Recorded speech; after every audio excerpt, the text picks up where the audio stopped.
공정거래위원회가 지난 21일 삼성물산과 이 제일모직의 합병에 대한 판단을 2년 만에 뒤집었습니다. 순환 출자에 대한 입장을 강화해서 형성으로 바꾼 것인데요. 삼성그룹은 대책 마련에 나섰습니다. 관련 내용 CEO스코어의 박주근 대표와 함께 나눠보겠습니다. 네, 안녕하십니까? 네, 안녕하세요. 일단 김상조 공정거래위원장이 지난 21일이죠. 이 크리스마스 전에 브리핑을 좀 했습니다. 어떤 내용이 나왔습니까? 네, 그렇죠. 딱 1년 만입니다. 작년 12월 24일 날 공정거래가 동일한 법에 대해서 순환 출자 신규가 아니라 강화라는 입장을 발표한 딱 1년 만에 김상조 공정거래위원장이 합병 관련 신규 순환 출자 금지도 법 집행 가이드라는 제목으로 이것을 다시 번복한 일이 벌어졌습니다. 번복이죠. 네, 그렇죠.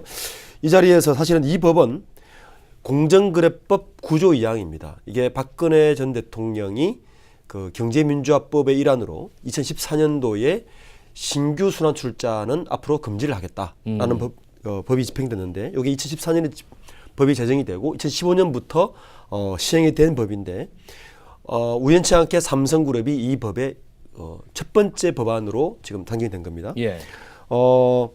문제는 뭐냐 하면 합병의 경우에는 어떻게 하느냐입니다. 합병의 경우에는 곧바로 순환 출자 금지 위반에 해당하는 것이 아니라 의회 또는 적용 예상이 되고 그것을 공정위의 가이드라인을 통해서 법이 집행하게 되어 있는데 이 당시에 공정위에서는 당시 삼성 SDI가 삼성물산과 합병하는 삼성물산과 제일모직의 각각에 대해서 지분을 갖고 있었어요.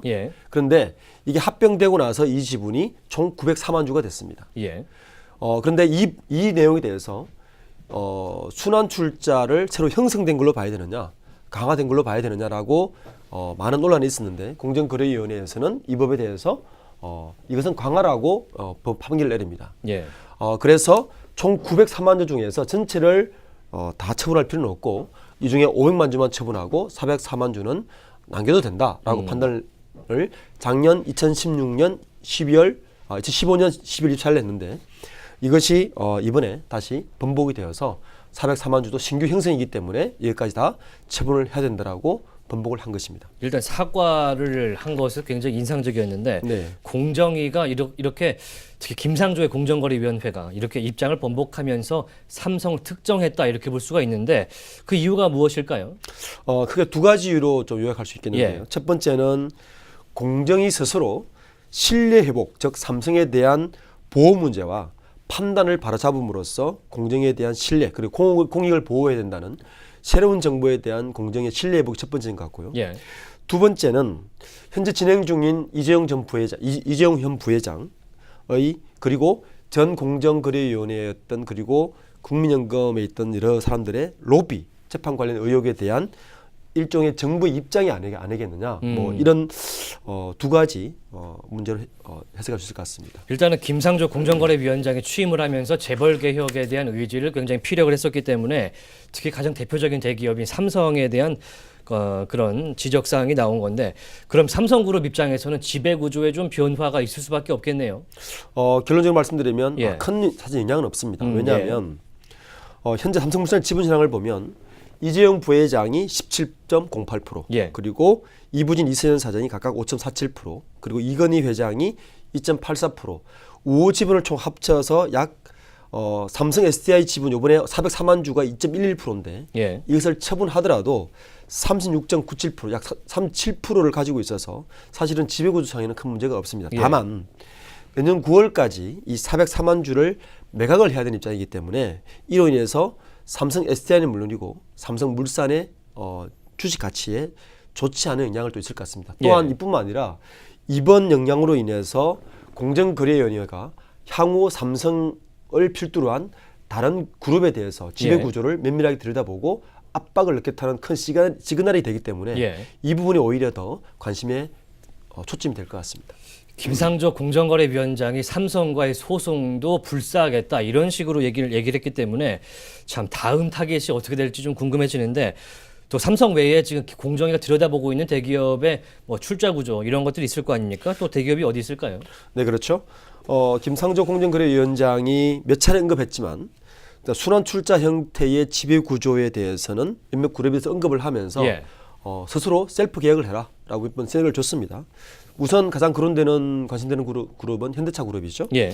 현대차 그룹은 사실 김상정 공정위원장이 특정해서 지목하기도 했고요. 실제 그 이후에 현대차 그룹은 전혀 움직임이 없었습니다. 그래서 아마 최근에 일어나는 뭐 공익재단이라든지 이런 시그널을 보면 현대차가 굉장히 분주할 것 같고요. 예.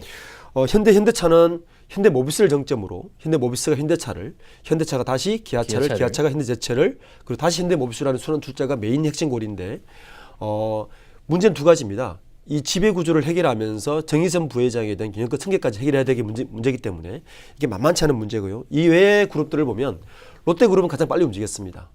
지난주에 그 집행유예로 이미 그 선고가 났지만 네. 더 탄력을 받을 것 같고 예. 지금 LG그룹이라든지 LG그룹은 LG 상사에 대한 지분을 해소했고요. 예. 그리고 CJ그룹도 현재 지배구조를 더 간단하게 하면서 해결을 했고 현대중공업그룹도 지배구조를 지주회사로 현재 바꾼 상태입니다. 네, 다른 대기업들은 롯데를 필두로 해서 지금 현재 순환 출자 구조를 해소하기 위해서 선제적으로 대응을 하고 있는데 문재인 정부 출범한 지 지금 반년쯤 됐고요. 김상조 공정거래위원장이 취임한 지 뭐 한 6개월 조금 덜 됐는데 재벌개혁 행보가 방향성이라든지 이 성공적인 업적 면에서 몇 점 정도라고 생각하십니까?